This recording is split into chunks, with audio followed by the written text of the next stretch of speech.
And topping our news at 5:30, President Trump heading to Warren, marking his first 100 days in office with a visit to his supporters in Metro Detroit.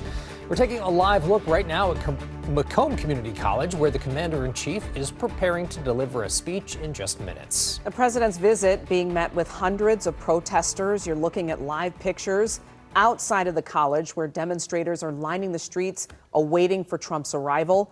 Thank you so much for staying with us. I'm Mike Duffy. And I'm Glenda Lewis. Less than an hour ago, the president announced Selfridge Air National Guard Base in Macomb County will receive 21 brand new F-15EX Eagle II fighter jets, replacing the retiring A-10 Warthogs. Also today, we learned that the White House is dialing back some of its auto tariffs.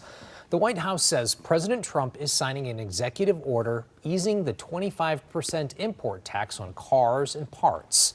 It's a major shift as automakers warned that the tariffs could hike prices and hurt U.S. production. Now, companies that finish vehicles in the U.S. could get up to a 15% rebate this year, with incentives to move more manufacturing stateside. Our Simon Shaykat covering Trump's visit to Metro Detroit and what it means for the road ahead. He joins us now live. Good afternoon, Simon.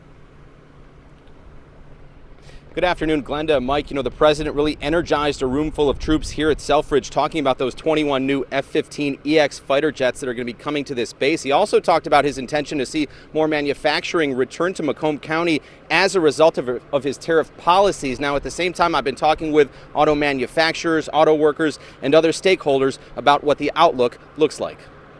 Here along Highland Road in Highland Township, you don't have to look far to see some impressive trucks and cars for sale. How are you seeing sales affected? M59 Dodge dealer owner Thad Zott giving me an up-close look at just one of the Ram models proudly made in Metro Detroit that come with a variety of high-tech parts, some from overseas. So this is a Ram RHO. This is really the new high performance. I asked one customer who hit the gas on a purchase why he decided to buy now, and it quickly led to a discussion about tariffs. You're trying to get a good deal, so if the price goes up, you can't afford as much of a truck or a car. Some of the great things I've seen from the manufacturers to help support the dealer body is these things like Chrysler employee pricing for everybody. Ford is offering A-plan pricing for everybody right now because I think they want to get some stability in the market.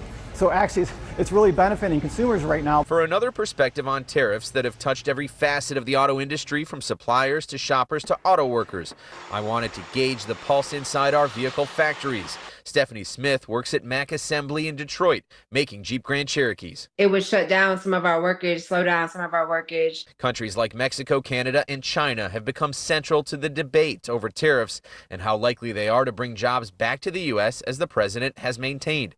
Figures like 25% tariffs being introduced, followed by talks of a pause, driving some to question what happens if demand shrinks due to higher prices. Do you feel that Trump's tariff policies the first 100 days have been helpful to the auto industry or not? No, I don't think so. There's a lot of uncertainty, if you will. Dale Hadel is CEO of a global supplier specializing in wheels, and he believes suppliers could be hurting for a while. He says now there's desire to see a level of stability restored, but he doesn't see overseas jobs coming back quickly due to cost of retooling, establishing infrastructure, and higher manufacturing costs in the U.S. I think the overall tariff situation, if these rates stay in these high ranges, will have a long-term effect on slowing down the auto industry. For Ryan, it comes back to buying American, but also getting a gently used model to save thousands. I'm actually getting a better truck, more upgraded.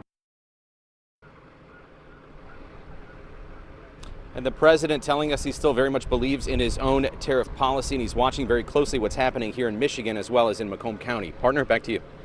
All right. Thanks so much, partner. Appreciate that. And make sure to stay with 7 News Detroit as President Trump marks his first 100 days in office right here in Metro Detroit. We have live updates on the president's visit on air and online at WXYZ.com.